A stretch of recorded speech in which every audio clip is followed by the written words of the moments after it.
गुम गए दरियाओ सानू आवाज दियो, आवाज दियो। सानू रेत लटलियां नू आवाज दियो, आवाज दियो।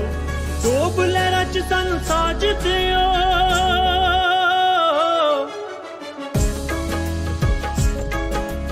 रेत साडी सतवें दरिया दी गवाह, वसदियां रहियां बस्तियां हुंदियां रहियां पनाह।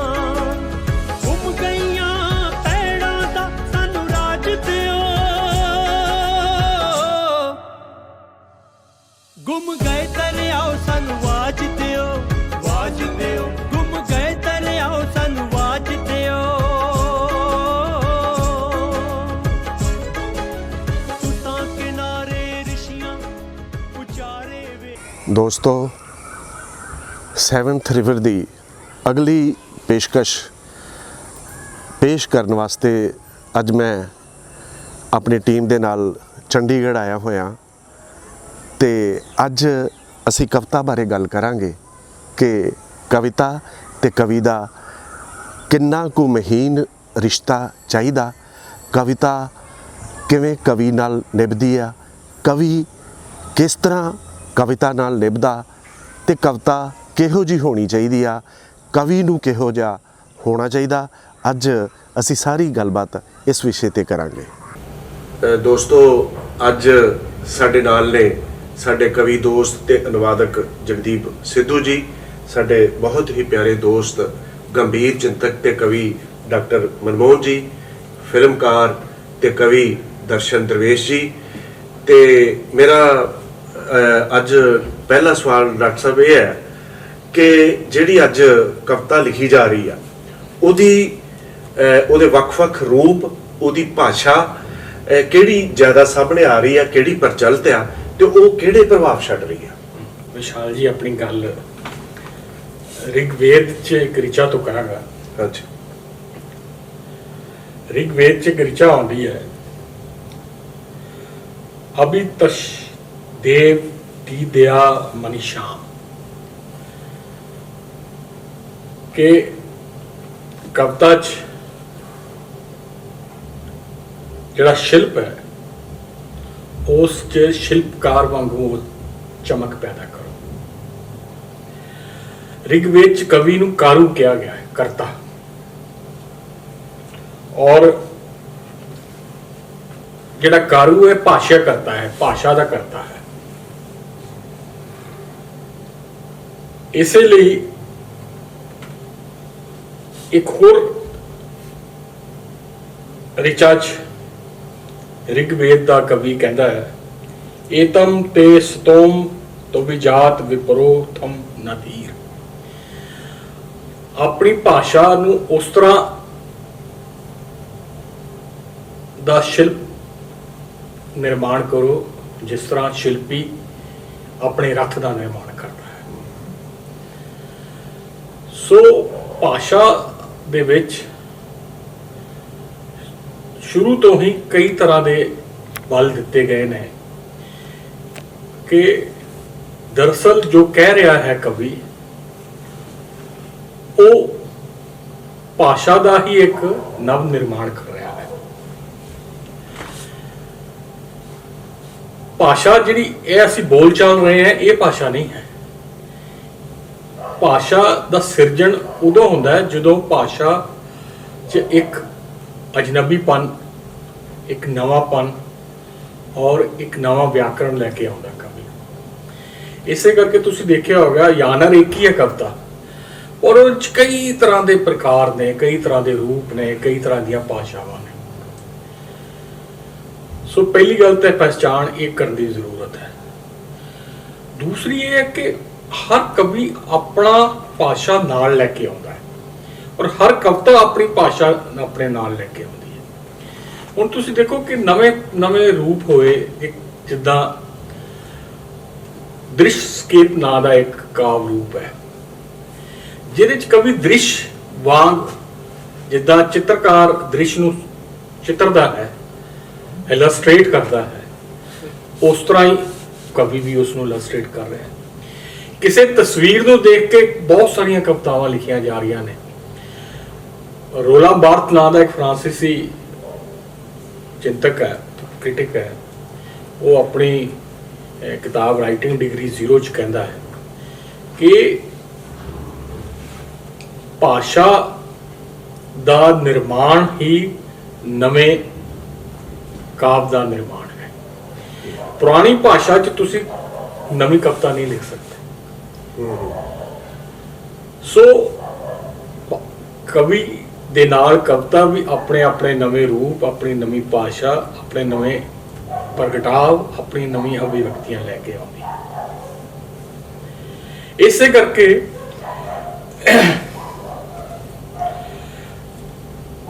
ਅਥਰਵ ਵੇਦ ਵਿੱਚ ਜਿਹੜੀ ਉੱਤਮ ਕਵਿਤਾ ਹੈ ਉਹਨੂੰ ਕਿਹਾ ਗਿਆ ਹੈ, ਉਹਦੇ ਬਾਰੇ ਇੱਕ ਰਿਚਾ ਆਉਂਦੀ ਹੈ, ਪਸ਼ੇ ਦੇਵਾਸੇ ਕਾਵਯਮ ਨਾ ਮਾਮਾਰ ਨਾ ਜੀਰਤੀ। ਇਹ ਜੋ ਸਾਰੀ ਦ੍ਰਿਸ਼ਟੀ ਹੈ ਇਹ ਭਾਸ਼ਾਕਾਰ ਦੀ ਵਿਧਾਤਾ ਦੀ ਰਚੀ ਹੋਈ ਹੈ। ਜਿਹੜੀ ਉੱਤਮ ਕਵਿਤਾ ਹੈ ਉਹ ਆਪਣੇ ਸਮਿਆਂ ਨੂੰ ਪਾਰ ਕਰ ਜਾਂਦੀ ਹੈ, ਆਪਣੇ ਸਮਿਆਂ ਤੋਂ ਪਾਰਗਾਮੀ ਹੋ ਜਾਂਦੀ ਹੈ। ਇਸੇ ਕਰਕੇ ਜਿਹੜੇ ਵੱਡੇ ਭਾਸ਼ਾਕਾਰ ਨੇ ਜਾਂ ਵੱਡੇ ਕਵੀ ਨੇ ਉਹਨਾਂ ਦੇ ਉਹ ਸਾਡੀਆਂ ਸਿਮਰਤੀਆਂ 'ਚ ਰਹਿ ਜਾਂਦੇ ਨੇ। ਪਰ ਜਿਹੜੇ ਕਵਿਤਾ ਦੇ ਰੂਪ ਨੇ ਉਹ ਕਦੀ ਸਥਿਰ ਨਹੀਂ ਰਹੇ। ਹਰ ਸਮੇਂ ਦੇ ਵਿੱਚ ਕਵਿਤਾ ਆਪਣੇ ਨਵੇਂ ਰੂਪ ਲਿਆਉਂਦੀ ਹੈ। ਮੱਧਕਾਲ 'ਚ ਗੁਰਬਾਣੀ ਦੀ ਆਪਣੀ ਭਾਸ਼ਾ ਹੈ, ਪਰ ਗੁਰਬਾਣੀ ਦੀ ਭਾਸ਼ਾ 'ਚ ਅਸੀਂ ਅੱਜ ਦੀ ਕਵਿਤਾ ਨਹੀਂ ਲਿਖ ਸਕਦੇ। ਮੱਧਕਾਲ ਦੀ ਜਿਹੜੀ ਕਿੱਸੇ ਦੀ ਭਾਸ਼ਾ ਹੈ ਉਸ ਦੀ ਭਾਸ਼ਾ 'ਚ ਅਸੀਂ ਅੱਜ ਦੀ ਕਵਿਤਾ ਨਹੀਂ ਲਿਖ ਸਕਦੇ। ਹਾਂ, ਸਾਡੇ ਪ੍ਰਗਟਾਵੇ ਤੇ ਸਾਡੀ ਵਿਅਕਤੀ ਤੇ ਉਹਨਾਂ ਦਾ ਪ੍ਰਭਾਵ ਪੈ ਸਕਦਾ।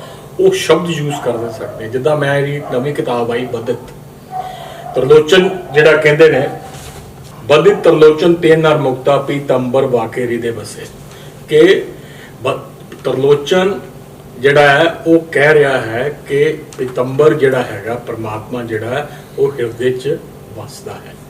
ਸੋ ਉਹ ਬਦਿਤ ਜਿਹੜਾ ਉਹ ਸ਼ਬਦ ਹੈ ਤਰਲੋਚਨ ਦਾ ਗੁਰਬਾਣੀ 'ਚ ਕਿਹਾ ਹੋਇਆ, ਉਹ ਇੱਕ ਨਵੇਂ ਭਾਸ਼ਾ ਆਕਾਰ ਦੇ ਵਿੱਚ, ਨਵੇਂ ਸਰੂਪ ਦੇ ਵਿੱਚ ਵਰਤਮਾਨ ਦੇ ਵਿੱਚ ਆਪਣੀ ਗੱਲ ਕਹਿ ਰਿਹਾ। ਸਾਹਿਤ ਦੇ ਵਿੱਚ ਖਾਸ ਕਰਕੇ ਕਵਿਤਾ ਦੇ ਵਿੱਚ ਭਾਸ਼ਾ ਤੇ ਰੂਪ ਦੋਨੋਂ ਇੱਕ ਇਸ ਤਰ੍ਹਾਂ ਦੇ ਸੰਯੋਜਨ ਦੇ ਵਿੱਚ ਔਰ ਇਦਾਂ ਦੇ ਸੰਸਲੇਸ਼ਨ ਦੇ ਵਿੱਚ ਆਪਣੇ ਆਪ ਨੂੰ ਪੇਸ਼ ਕਰਦੇ ਨੇ ਕਿ ਇਸੇ ਕਰਕੇ ਉਹ ਕਵੀ ਜਿਹੜਾ ਪਾਠਕ ਹੈ, ਕਵਿਤਾ ਦਾ ਪਾਠਕ ਵੀ ਇੱਕ ਪ੍ਰਕਾਰ ਦਾ ਨਹੀਂ ਹੈ। ਪਾਠਕ ਦੇ ਵੀ ਟਾਈਪੋਲੋਜੀਜ਼ ਨੇ, ਜਿੱਦਾਂ ਕਵਿਤਾ ਦੀਆਂ ਟਾਈਪੋਲੋਜੀਜ਼ ਨੇ, ਕਵਿਤਾ ਦੇ ਪ੍ਰਕਾਰ ਨੇ, ਇਦਾਂ ਦੇ ਪਾਠਕ ਦੇ ਵੀ ਪ੍ਰਕਾਰ ਨੇ। ਤੁਸੀਂ ਹਰ ਪਾਠਕ ਵਾਸਤੇ ਹਰ ਕਵਿਤਾ ਲਾਜ਼ਮੀ ਨਹੀਂ ਹੈ। ਇਹ ਨਹੀਂ ਕਹਿ ਸਕਦੇ ਕਿ ਇਹ ਕਵਿਤਾ ਦਾ ਪਾਠਕ ਦੂਸਰੀ ਕਵਿਤਾ ਦੇ ਪਾਠਕ ਨੂੰ ਉਹਨੇ ਚੰਗੀ ਤਰ੍ਹਾਂ ਮਾਣ ਸਕੇਗਾ। ਸੋ ਕਵਿਤਾ ਦਾ ਜਿਹੜਾ ਦੁਨੀਆ ਹੈ, ਕਵਿਤਾ ਦਾ ਜਿਹੜਾ ਜਗਤ ਹੈ, ਇਹ ਬਹੁਤ ਅਸਥਿਰ, ਗਤੀਸ਼ੀਲ ਔਰ ਅਮੂਰਤ ਔਰ ਹਰ ਵਾਰ ਨਵਾਂ ਹੁੰਦਾ ਹੈ। ਹਾਂ, ਇੱਥੇ ਆਪਣਾ ਡਾਕਟਰ ਸਾਹਿਬ ਨੇ ਬੜੀ ਵਧੀਆ ਗੱਲ ਕੀਤੀ ਹੈ। ਕਈ ਇੱਥੇ ਸਵਾਲ ਪੈਦਾ ਹੁੰਦੇ। ਜਗਦੀਪ ਸਿੱਧੂ ਜੀ, ਮੈਂ ਤੁਹਾਨੂੰ ਇੱਕ ਮੇਰੇ ਮਨ 'ਚ ਜਿਹੜਾ ਇਹਨਾਂ ਦੀ ਗੱਲਬਾਤ ਤੋਂ ਸਵਾਲ ਪੈਦਾ ਹੋਇਆ, ਉਹ ਮੈਂ ਗੱਲ ਪੁੱਛਣੀ ਚਾਹਣਾ। ਜਿਵੇਂ ਕਿ ਇਹਨਾਂ ਨੇ ਡਾਕਟਰ ਸਾਹਿਬ ਨੇ ਕਿਹਾ ਕਿ ਜਿਹੜੀ ਉੱਚਤਮ ਕਵਿਤਾ ਵਾ ਉਹ ਸਮਿਆਂ ਤੋਂ ਪਾਰ ਚਲੀ ਜਾਂਦੀ ਹੈ। ਬਿਲਕੁਲ ਸਰਵਕਾਲਿਕ ਹੋ ਜਾਂਦੀ ਹੈ। ਹਾਂ, ਹੁਣ ਇੱਕ ਦੌਰ ਦੀ ਕਵਿਤਾ ਵਾ ਜਿਹੜੀ, ਉਦਾਹਰਨ ਦੇ ਤੌਰ ਤੇ ਆਪਾਂ ਪਾਸ਼ ਨੂੰ ਲੈ ਲਈਏ, ਹੋਰ ਵੀ ਬਹੁਤ ਸਾਰੇ ਲਹਿਰਾਂ ਦੀ ਕਵਿਤਾ। ਹਾਂ, ਲਹਿਰਾਂ ਦੀ। ਹੁਣ ਉਹ ਜਿਵੇਂ ਜਿਵੇਂ ਸਮਾਂ ਬੀਤਦਾ ਜਾਂਦਾ ਲਹਿਰਾਂ ਖਤਮ ਹੋ ਗਈਆਂ। ਹੁਣ ਮਤਲਬ ਪਾਸ਼ ਵਰਗੇ ਕਵੀਆਂ ਨੂੰ ਤੇ ਉਸ ਸਮੇਂ ਦੀ ਕਵਿਤਾ ਨੂੰ ਅਸੀਂ ਕਿੱਥੇ ਰੱਖ ਕੇ ਵੇਖਦੇ ਹਾਂ? ਕਿ ਇਹ ਉੱਚਤਮ ਕਵਿਤਾ ਨਹੀਂ ਹੈਗੀ, ਸਮਿਆਂ ਤੋਂ ਪਾਰ ਜਾਂਦੀ ਕਵਿਤਾ ਨਹੀਂ ਹੈਗੀ? ਇਹਦੇ ਬਾਰੇ ਤੁਸੀਂ ਸਪਸ਼ਟੀਕਰਨ ਦਿਓ। ਨਹੀਂ, ਇਸ ਤਰ੍ਹਾਂ ਦੀ ਕਵਿਤਾ ਉਸ ਤਰ੍ਹਾਂ ਲਹਿਰਾਂ ਨਾਲ ਮਰਦ ਨਹੀਂ ਹੁੰਦੀ, ਪਰ ਉਹ ਹੋਰ ਢੰਗ ਨਾਲ ਲਾਗੂ ਹੋ ਜਾਂਦੀ ਹੈ। ਹੁਣ ਥੋੜੀ ਜਿਹੀ ਉਸ ਤਰ੍ਹਾਂ ਦਾ ਸਮਾਂ ਚੱਲ ਰਿਹਾ ਹੈ ਨਾ, ਬਟ ਉਹ ਉਸ ਤਰ੍ਹਾਂ ਤੇ ਲਾਗੂ ਹੋ ਰਹੀ ਹੈ। ਇਸ ਤਰ੍ਹਾਂ ਦੀ ਕਵਿਤਾ ਬਿਲਕੁਲ ਵਿਲੁਪਤ ਨਹੀਂ ਹੁੰਦੀ, ਬਿਲਕੁਲ ਖਤਮ ਨਹੀਂ ਹੁੰਦੀ, ਪਰ ਇਸ ਤਰ੍ਹਾਂ ਥੋੜਾ ਉਹਦਾ ਯਾਨੀ ਜਿਵੇਂ ਹੁਣ ਅੱਜ ਕੱਲ੍ਹ ਮਨੋਵਿਗਿਆਨ ਕਵਿਤਾ ਲਿਖੀ ਜਾ ਰਹੀ ਹੈ, ਅੰਦਰ ਦੀਆਂ ਤੁਹਾਡੇ ਮਨੁੱਖੀ ਤਹਿ ਨੂੰ ਫਰੋਲਦੀਆਂ ਕਵਿਤਾ ਲਿਖੀ ਜਾ ਰਹੀ ਹੈ ਤੇ ਪਰ ਤੁਸੀਂ ਇਨਮਨ ਰੂਪ ਚ ਪੂਰੀ ਤਰ੍ਹਾਂ ਨਹੀਂ ਕਹਿ ਸਕਦੇ ਕਿ ਹੁਣ ਪਾਸ਼ ਦੀ ਕਵਿਤਾ ਨੂੰ ਆਪਾਂ ਉਸ ਤਰ੍ਹਾਂ ਲੈਣੇ ਆ, ਪਰ ਥੋੜੇ ਛੋਟੇ ਰੂਪ ਨਾਲ ਚੱਲਦੀ ਹੈ ਇਹ, ਹਨਾ। ਇਸ ਤਰ੍ਹਾਂ ਆਪਾਂ ਗੱਲ ਕਰਦੇ ਹਾਂ, ਉਹਦੀ ਗੱਲ ਹੁੰਦੀ ਹੈ ਤੇ ਹੁੰਦੀ ਰਹੇਗੀ। ਮਤਲਬ ਗੱਲ ਇਹ ਆ ਕਿ ਜਿਹੜੀ ਕਵਿਤਾ ਉਹ ਆਪਣੇ ਨਾਲ ਜਿਹੜਾ ਪਿਛਲਾ ਸਮਾਂ ਲੈ ਕੇ ਵੀ ਤੁਰਦੀ ਆ, ਹਾਂਜੀ, ਲੈ ਕੇ ਤੁਰਦੀ ਆ। ਜੇ ਮਤਲਬ ਸਾਡੀ ਜੜ੍ਹਾਂ ਦੀ ਜੜ ਵਿੱਚ ਜਿਹੜੀ ਸਮੱਸਿਆ ਵਾ, ਹਾਂਜੀ, ਹੈਨਾ, ਹਾਂਜੀ। ਉਹ ਮਤਲਬ ਮੈਂ ਸਮਝਦਾ ਕਿ ਸਦੀਆਂ ਬੀਤ ਜਾਣ ਬਾਅਦ ਵੀ ਸਮੱਸਿਆ ਉਹੀ ਰਹਿੰਦੀ ਆ। ਇਹ ਵੀ ਇਹ ਜਿਹੇ ਆਉਣ ਵਾਲੇ ਸਮੇਂ 'ਚ ਵੀ ਇਸ ਤਰ੍ਹਾਂ ਦੀ ਵਿਸੰਗਤੀਆਂ ਹੋਣਗੀਆਂ, ਤਾਂ ਆਪਾਂ ਉਹ ਕਵਿਤਾ ਹਮੇਸ਼ਾ ਤਾਂ ਕਰਕੇ ਸਰਵ ਕਾਲ ਕਵਿਤਾ ਰਹਿੰਦੀ ਹੈ, ਹਨਾ, ਕਿ ਆਪਾਂ ਉਹਦੀ ਗੱਲ ਅੱਗੇ ਵੀ ਇਸ ਤਰ੍ਹਾਂ ਕਰਦੇ ਰਹਾਂਗੇ। ਜਿਵੇਂ ਧੂਮਲ ਦੀਆਂ ਕਵਿਤਾਵਾਂ ਨੇ, ਮੁਕਤੀ ਬੋਧ ਹੈ, ਉਹ ਹੁਣ ਵੀ ਉਵੇਂ ਹੀ ਹੈ, ਹਨਾ। ਮੁਕਤੀ ਬੋਧ ਹਾਲਾਂਕਿ ਇੱਕ ਲੈਸ਼ ਕਵਿਤਾ ਲਿਖਦਾ ਸੀ, ਪਰ ਉਹਦੀ ਕਵਿਤਾ ਹਜੇ ਵੀ ਉਵੇਂ ਜਲਾਅ ਆ ਪੂਰਾ। ਧੂਮਲ ਨੂੰ ਅਸੀਂ ਧੂਮਲ ਦੀ ਮੋਚੀ ਰਾਮ ਹਜੇ ਵੀ ਪੜ੍ਹਦੇ ਹਾਂ, ਹਨਾ। ਉਸ ਤਰ੍ਹਾਂ ਦੀ ਸਥਿਤੀਆਂ 'ਚ ਤੇ ਹੁਣ ਦੀਆਂ ਸਥਿਤੀਆਂ ਕੋਈ ਬਹੁਤਾ ਫਰਕ ਨਹੀਂ ਹੈ, ਪਰ ਹਾਂ ਕੁਝ ਕਵਿਤਾਵਾਂ ਹੁੰਦੀਆਂ ਨੇ ਜੋ ਸਰਵ ਕਾਲਕ ਹੁੰਦੀਆਂ ਨੇ, ਜਿਨ੍ਹਾਂ ਦੀ ਆਪਾਂ ਗੱਲ ਕਰਦੇ ਹਾਂ ਤੇ ਗੱਲ ਕਰਦੇ ਰਹਾਂਗੇ। ਕੋਈ ਇਸ ਤਰ੍ਹਾਂ ਦਾ ਹਾਂ। ਇੱਕ ਦਰਵੇਸ਼ ਜੀ, ਮੇਰਾ ਸਵਾਲ ਇਸੇ ਹੀ ਸੰਬੰਧ ਵਿੱਚ ਮੈਂ ਅੱਗੇ ਤੋਰਦਾ ਗੱਲਬਾਤ, ਕਿ ਜਿੱਦਾਂ ਕੁਝ ਜਿਹੜੇ ਗਜ਼ਲ ਲਿਖਣ ਵਾਲੇ ਲੋਕ ਆ, ਸ਼ਾਇਰ ਆ, ਤੇ ਉਹ ਜਿਹੜੀ ਖੁੱਲੀ ਕਵਿਤਾ ਵਾ, ਹੈ ਨਾ, ਉਹਨੂੰ ਉਹ ਕਵਿਤਾ ਹੀ ਨਹੀਂ ਮੰਨਦੇ, ਭਾਵੇਂ ਉਹ ਜਿਹੜੀ ਕਵਿਤਾ ਵਾ ਉਹ ਬੜੀ ਮੀਨਿੰਗਫੁਲ ਹੋਵੇ। ਉਹ ਕੁਝ ਹੈਗੇ ਨੇ ਸਾਡੇ ਸਾਹਿਤ ਵਿੱਚ, ਜਿੱਦਾਂ ਮੈਂ ਨਾਂ ਹੀ ਲੈ ਦਿੰਦਾ, ਅਮਰ ਸੂਫੀ ਹੈ, ਉਹ ਜਿੱਦਾਂ ਖੁੱਲੀ ਕਵਿਤਾ ਲਿਖਣ ਵਾਲਿਆਂ ਦੇ ਹੱਥ ਧੋ ਕੇ ਪਿੱਛੇ ਪਿਆ ਹੋਇਆ ਵੀ ਫੇਸਬੁੱਕ ਤੇ ਮਤਲਬ ਬਿਲਕੁਲ ਹੀ ਰੱਦ ਕਰੀ ਜਾ ਰਿਹਾ। ਹੁਣ ਉਹ ਆਪ ਵੀ ਚਲੋ ਅੱਛਾ ਗਜ਼ਲਕਾਰ, ਆਪਾਂ ਉਸ ਗੱਲ ਨਹੀਂ। ਹੁਣ ਜੇ ਉਹ ਰੱਦ ਕਰਦਾ ਹੈ ਉਹ ਕਵਿਤਾ ਨੂੰ, ਤੇ ਫਿਰ ਉਹ ਕਿਸ ਕਵਿਤਾ ਦੀ ਮੰਗ ਕਰ ਰਿਹਾ ਹੋਊਗਾ ਕਿ ਕਵਿਤਾ ਇਹੋ ਜਿਹੀ ਹੋਣੀ ਚਾਹੀਦੀ ਆ। ਤੁਹਾਡੀ ਨਜ਼ਰ ਦੇ ਵਿੱਚ ਮਤਲਬ ਕਵਿਤਾ ਦਾ ਕਿਹੜਾ ਰੂਪ ਜਿਹੜਾ ਵਾ ਉਹ ਸਾਹਮਣੇ ਆਉਣਾ ਚਾਹੀਦਾ, ਜਿਹੜਾ ਲੋਕਾਂ ਤੇ ਪ੍ਰਭਾਵ ਛੱਡ ਸਕੇ, ਤੇ ਕਵਿਤਾ ਇਦਾਂ ਦੀ ਲਿਖੀ ਜਾਣੀ ਚਾਹੀਦੀ ਆ? ਇਹ ਸਵਾਲ ਆ ਤੁਹਾਡਾ। ਨਹੀਂ, ਮੈਨੂੰ ਲੱਗਦਾ ਇਹ ਮਾਪਦੰਡ ਤਾਂ ਅਸੀਂ ਹਾਲ ਦੀ ਘੜੀ ਨਹੀਂ ਮਿੱਥ ਸਕਦੇ ਕਿ ਕਵਿਤਾ ਕਿਉਂ ਜੀ ਹੋਣੀ ਚਾਹੀਦੀ। ਤੇ ਵਰਨਾ ਤੇ ਹੁਣ ਜਿਵੇਂ ਜਗਦੀਪ ਹੋਰਾਂ ਨੇ ਗੱਲ ਕੀਤੀ ਜਾਂ ਡਾਕਟਰ ਸਾਹਿਬ ਨੇ ਗੱਲ ਕੀਤੀ, ਵਿਸੰਗਤੀਆਂ ਦੀ ਗੱਲ ਕੀਤੀ ਹੈਗੀ, ਲੇਕਿਨ ਉਹਦੇ ਨਾਲ ਵੀ ਮੈਂ ਇਹ ਗੱਲ ਵਿੱਚ, ਉਹਨਾਂ ਦੀ ਗੱਲ ਦੇ ਵਿੱਚ ਹੋਰ ਗੱਲ ਸ਼ਾਮਲ ਕਰਨੀ ਚਾਹੂੰਗਾ ਕਿ ਕੁਝ ਵੀ ਹੋਵੇ, ਲਹਿਰਾਂ ਕਦੇ ਵੀ ਖਤਮ ਨਹੀਂ ਹੁੰਦੀਆਂ। ਲਹਿਰ ਦਾ ਇੱਕ ਰੂਪ, ਇੱਕ ਸਰੂਪ ਬਦਲ ਜਾਂਦਾ ਹੈ, ਲੇਕਿਨ ਲਹਿਰਾਂ ਕਦੇ ਵੀ ਉਹ ਨਹੀਂ ਹੁੰਦੀਆਂ। ਹੁਣ ਤੁਸੀਂ ਦੇਖੋ, ਕਿਸੇ ਟਾਈਮ ਇਸ ਨਗਰੀ ਤੇਰਾ ਜੀ ਨਹੀਂ ਲੱਗਦਾ, ਇੱਕ ਚੜ੍ਹਦੀ ਇੱਕ ਲੈਂਦੀ, ਉਸ ਕਵਿਤਾ ਨੇ ਜਿਹੜਾ ਸੁਰਜੀਤ ਪਾਤਰ ਹੋਰਾਂ ਨੂੰ ਬੜੇ ਇੱਕ ਅਲੱਗ ਮੁਕਾਮ ਦੀ ਗੱਲ ਕੀਤੀ। ਉਸ ਤੋਂ ਪਿੱਛੋਂ ਫਿਰ ਉਹਨਾਂ ਦੀਆਂ ਗਜ਼ਲਾਂ ਪੂਰੀਆਂ ਹੋ ਗਈਆਂ। ਉਦੋਂ ਪਿੱਛੋਂ ਅਖੀਰ ਦੇ ਉੱਤੇ ਅੱਜ ਉਹ ਚਰਖੇ ਦੀ, ਭੱਠੀਆਂ ਦੀ, ਉਹਨਾਂ ਦੀ ਪਾਉਂਦੇ ਨੇ। ਪਰ ਉਹਦੇ ਨਾਲ ਇਹਦਾ ਮਤਲਬ ਇਹ ਨਹੀਂ ਕਹਿੰਦੇ ਕਿ ਕਵਿਤਾ ਦਾ ਰੂਪ ਬਦਲ ਗਿਆ। ਜੋ ਕਹਿਣਾ ਚਾਹੁੰਦੇ ਨੇ ਉਹਨਾਂ ਦੇ ਸ਼ਬਦਾਵਲੀ ਦੇ ਵਿੱਚ ਫਰਕ ਆਇਆ ਹੋ ਸਕਦਾ, ਪਰ ਲੇਕਿਨ ਪੂਰੇ ਦਾ ਪੂਰਾ ਆਪਾਂ ਉਹ ਨਹੀਂ ਕਹਿ ਸਕਦੇ ਹੈਗੇ। ਤੇ ਹੁਣ ਜਿੱਥੋਂ ਤੱਕ ਤੁਸੀਂ ਗੱਲ ਕੀਤੀ ਹੈਗੀ ਹੈ ਡਾਕਟਰ ਅਮਰ ਸੂਫੀ ਹੋਰਾਂ ਦੀ, ਇਹ ਇਕੱਲੇ ਅਮਰ ਸੂਫੀ ਨਹੀਂ, ਹੋਰ ਵੀ ਬੜੇ ਲੋਕ ਨੇਗੇ, ਲੇਕਿਨ ਪੰਜਾਬੀ ਕਵਿਤਾ ਦੇ ਵਿੱਚ ਵੀ ਇਦਾਂ ਦੇ ਲੋਕ ਨੇ ਜਿਹੜੇ ਗਜ਼ਲ ਨੂੰ ਵੀ ਪੂਰੀ ਤਰ੍ਹਾਂ ਨਹੀਂ ਦੀ ਜਾਂਦੇ ਨੇ। ਉਸ ਤਰ੍ਹਾਂ ਦੇ ਲੋਕ ਵੀ ਹੈਗੇ, ਉਦਾਂ ਦੇ ਲੋਕ ਵੀ ਹੈਗੇ ਨੇ। ਉਹ ਕਹਿੰਦੇ ਵੀ ਗਜ਼ਲ ਮਤਲਬ ਗੱਲ ਹੀ ਨਹੀਂ ਆ ਸਕਦੀ, ਗੱਲ ਹੀ ਨਹੀਂ ਆ ਸਕਦੀ। ਤੇ ਇਸ ਲਈ ਅਲੱਗ-ਅਲੱਗ ਜਿਹੜੀਆਂ ਧਾਰਾਵਾਂ ਨੇਗੀਆਂ, ਇਹ ਮੌਕੇ ਕਦੇ ਇਹਨਾਂ ਨੇ ਕੋਈ ਰੂਪ ਲੈ ਲਿਆ, ਕਦੇ ਕੋਈ ਸਰੂਪ ਲੈ ਲਿਆ। ਜਦੋਂ ਮੈਂ ਘਰ ਅੱਜ ਮਹਿਫਿਲ ਦੇ ਵਿੱਚ ਕਵਿਤਾ ਪੜੂੰਗਾ, ਮੇਰੀ ਕਵਿਤਾ ਹੋਰ ਹੋਏਗੀ। ਜਦੋਂ ਮੈਨੂੰ ਪਤਾ ਕਿ ਮੈਂ ਫਲਾਣੇ ਕਾਲਜ ਦੇ ਵਿੱਚ ਕਵਿਤਾ ਪੜ੍ਹਨ ਜਾ ਰਿਹਾ, ਤਾਂ ਮੇਰੇ ਹੱਥ ਦੇ ਵਿੱਚ ਕਵਿਤਾ ਹੋਰ ਹੋਏਗੀ, ਕਿਉਂਕਿ ਉੱਥੋਂ ਪੜ੍ਹੀ ਜਾਣ ਵਾਲੀ ਕਵਿਤਾ, ਕਾਲਜ ਦੇ ਵਿੱਚ ਪੜ੍ਹੀ ਜਾਣ ਵਾਲੀ ਕਵਿਤਾ ਨੇ ਮੈਨੂੰ ਜਿਹੜਾ ਹੈਗਾ ਕਿ ਭਾਵਾ ਵੀ ਖੱਟਣੀਆਂ ਹੈਗੀਆਂ ਮੈਂ ਉੱਥੋਂ, ਤੇ ਆਪਣੀ ਜਿਹੜੀ ਨਵੀਂ ਗੱਲ ਦਾ ਜਿਹੜਾ ਹੈਗਾ ਇੱਕ ਆਪਣਾ ਸਰੂਪ ਵੀ ਤਿਆਰ ਕਰਨਾ ਹੈਗਾ।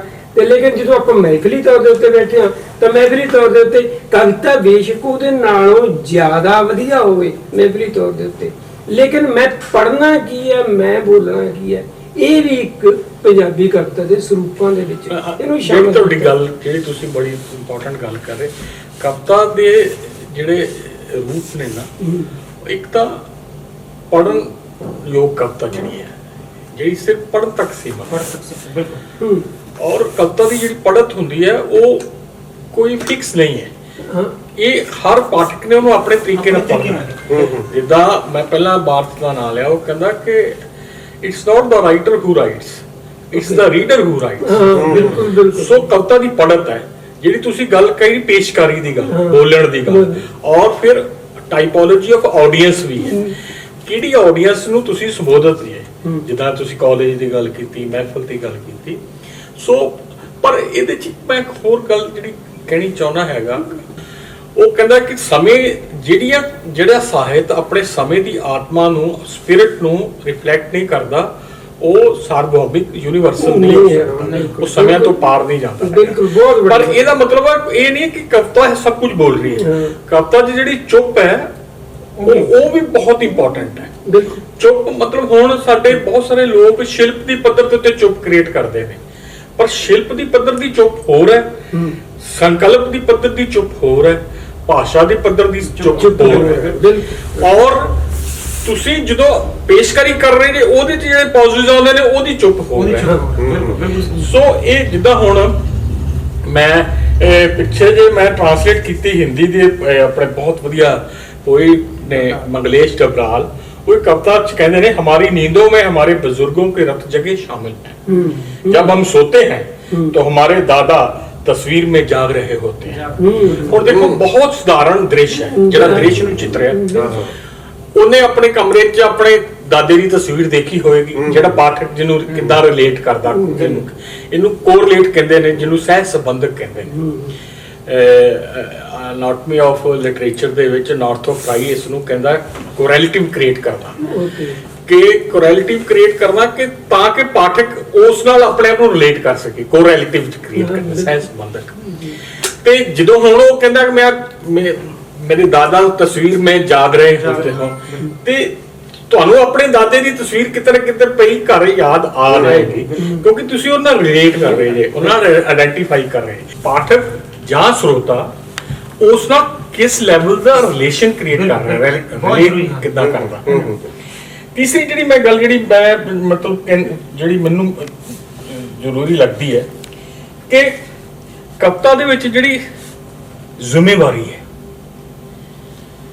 ਕਵੀ ਇੱਕ ਬਹੁਤ ਵੱਡਾ ਜ਼ਿੰਮੇਵਾਰ ਵਿਅਕਤੀ ਹੈ। ਬਿਲਕੁਲ, ਜ਼ਿੰਮੇਵਾਰੀ ਸਮਾਜ ਦਾ ਇੱਕ ਮੇਜਰ ਪ੍ਰਤੀਮਾਨ ਹੈ। ਸਾਹਿਤ ਵਿੱਚ ਤੁਸੀਂ ਜਾਂ ਕਵਿਤਾ ਦੇ ਵਿੱਚ ਖਾਸ ਕਰਕੇ ਤੁਸੀਂ ਗੈਰ ਜ਼ਿੰਮੇਵਾਰ ਨਹੀਂ ਹੋ ਸਕਦੇ। ਇਹ ਜ਼ਿੰਮੇਵਾਰੀ ਇਹ ਨਹੀਂ ਕਿ ਤੁਸੀਂ ਉਹਦੇ ਸ਼ਿਲਪ ਤੱਕ ਜਾਂ ਉਸ ਦੇ ਜਿਹੜੇ ਨਿਯਮ ਨੇ ਕਵਿਤਾ ਦੇ ਉਹਦੇ ਤੱਕ ਜ਼ਿੰਮੇਵਾਰੀ ਨਿਭਾ ਰਹੇ। ਸੋਸ਼ਲੀ ਤੁਸੀਂ ਕਿਸ ਤਰ੍ਹਾਂ ਦੇ ਇਸ਼ੂਜ਼ ਲੈ ਕੇ ਜਾਂ ਆਪਣੇ ਪਰਸਨਲ ਇਸ਼ੂ ਨੂੰ ਕਿਸ ਤਰ੍ਹਾਂ ਸੋਸਾਇਟੀ ਨਾਲ ਰਿਲੇਟ ਕਰਦੇ ਨੇ, ਜ਼ਿੰਮੇਵਾਰੀ ਬਹੁਤ ਵੱਡੀ ਹੈ। ਕਵੀ ਜਿਹੜਾ ਕਵਿਤਾ ਉਹ ਹੀ ਹੈ ਜਿਹੜੀ ਆਪਣੇ ਖਿਲਾਫ ਬੋਲਦੀ ਹੋਈ ਸਮਾਜ ਦੇ ਖਿਲਾਫ ਬੋਲਦੀ ਹੈ। ਜਿਹੜੀ ਕਵਿਤਾ ਸਮਾਜ ਦੇ ਖਿਲਾਫ ਬੋਲਦੀ ਹੋਏਗੀ, ਆਪਣੇ ਖਿਲਾਫ ਨਹੀਂ ਬੋਲੇਗੀ, ਇੱਕ ਇੰਬੈਲੈਂਸ ਕ੍ਰੀਏਟ ਹੋਵੇਗਾ। ਸੋ ਕਵਿਤਾ ਦੀ ਸਿਨਫ ਜਿਹੜੀ ਹੈ ਬਹੁਤ ਹੀ ਮੈਨੂੰ ਲੱਗਦਾ ਕਿ ਇਸ ਤੋਂ ਵੱਡੀ ਸੂਖਮ, ਗੁੰਝਲਦਾਰ ਔਰ ਕਠਿਨ ਰੂਪ ਕੋਈ ਨਹੀਂ ਹੈ ਸਾਹਿਤ ਦਾ। ਸੋ ਕਵਿਤਾ ਲਿਖਣਾ ਕੋਈ ਆਸਾਨ ਕੰਮ ਨਹੀਂ ਹੈ। ਕਈ ਲੋਕ ਸਮਝਦੇ ਨੇ ਕਿ ਖੁੱਲੀ ਕਵਿਤਾ ਲਿਖਣਾ ਬਹੁਤ ਆਸਾਨ ਕੰਮ ਹੈ। ਤੁਸੀਂ ਹੁਣ ਦੇਖੋ, ਉਹ ਕਹਿੰਦਾ ਕਿ एक आदमी रोटी बेलता है, एक आदमी रोटी खाता है, एक तीसरा आदमी भी है जो ना रोटी बेलता है ना रोटी खाता है, वह सिर्फ रोटी से खेलता है। मैं पूछता हूँ वो तीसरा आदमी कौन है, मेरे देश की सांसद क्यों नाम है। वेले कमाल।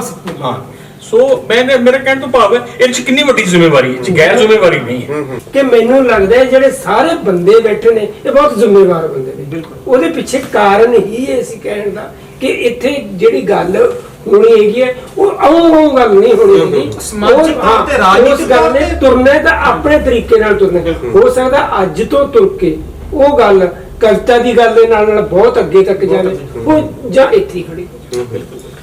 ਮੈਂ ਨਾ ਇੱਕ ਤੁਹਾਡੀ ਗੱਲ ਵਿੱਚ ਟੋਕ ਰਿਹਾ, ਤੁਹਾਡਾ ਸਵਾਲ ਰਹਿ ਗਿਆ ਸੀ ਜਿਹੜੀ ਕਵਿਤਾ ਦਾ ਹੋਰ ਸੀਗਾ। ਉਹ ਕਹਿੰਦੇ ਵੀ ਹੁਣ ਜਿਵੇਂ ਫ੍ਰੀ ਵਰਸ ਕਵਿਤਾ ਦੀ ਲਗਾ ਇਹ ਨਾ ਸਮਾਂ ਹੈ, ਸਮੇਂ ਦੀ ਲੋੜ ਹੈ ਇਸ ਨੂੰ ਫ੍ਰੀ ਵਰਸ ਕਵਿਤਾ।